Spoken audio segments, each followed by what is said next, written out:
मेरे प्रियो, परमेश्वर का वचन नीति वचन 18 अध्याय 14 वचन इस प्रकार कहता है, रोग में मनुष्य अपनी आत्मा से संभलता है, परंतु जब आत्मा हार जाती है तब इसे कौन सह सकता है। कैसे आपका शरीर स्वस्थ और अपनी पूरी ताजगी के साथ जीवन व्यतीत करेगा, जबकि आपकी अपनी अंतर आत्मा ही हार चुकी। यहाँ वचन स्पष्ट करता है कि मनुष्य की समस्त बीमारी के कारण, मनुष्य की हर परेशानी का कारण उसकी व्याकुल आत्मा है, जो अपने सृजनहार से मिलने की, उसका मुख निहारने की लालसा तो करती है, परंतु शरीर के आगे हार जाती है, क्योंकि शरीर संसार के तमाम भोग विलास की लालसा करता है, कामना करता है। और जब मनुष्य का अपराध दिन प्रतिदिन बढ़ता जाता है और मनुष्य क्षमा के लिए परमेश्वर के समीप नहीं जाता, तो आत्मा, हाँ, मनुष्य का आत्मा उसके अपराधों के बोझ से लदती जाती है। इसलिए जब डॉक्टर यीशु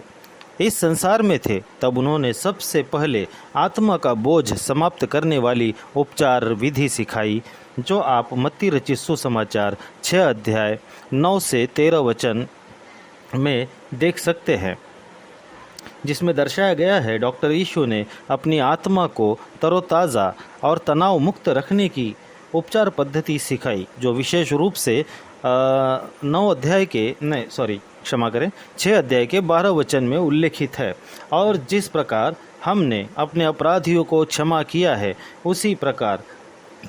अर्थात वैसे ही तू भी हमारे अपराधों को क्षमा कर। डॉक्टर यीशु यह जानते हैं कि मनुष्य प्राणी अर्थात हम इंसान अपने जीवन का अधिकतम समय जीवन के कटु अर्थात कड़ुए अनुभवों को स्मरण करने में और अपराध बोध की भावना में बिताते हैं। और हमारे शरीर रूपी मोबाइल का एप्लीकेशन, हमारा आत्मा जो परमेश्वर के द्वारा इस मिट्टी के मोबाइल में डाउनलोड किया गया है, वह एप्लीकेशन के समान निरंतर बैकग्राउंड में अर्थात पृष्ठभूमि पर अविरत कार्य करता रहता है, न थकता है न ही रुकता है। क्योंकि आत्मा हमें परमेश्वर से मिला है, इसलिए हमें उसमें परमेश्वर के गुण नज़र आते हैं, परंतु संसार की देह, यह मिट्टी का शरीर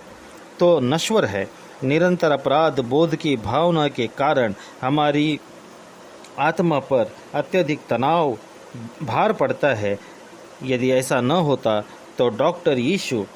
गतसमनी बाग में अपनी मृत्यु के दृश्य को कल्पना करते हुए व्याकुल न हुए होते, कदापि न हुए होते, न लहू के समान उनकी बूंदें गिरती, क्योंकि वे आत्मा में व्याकुल थे।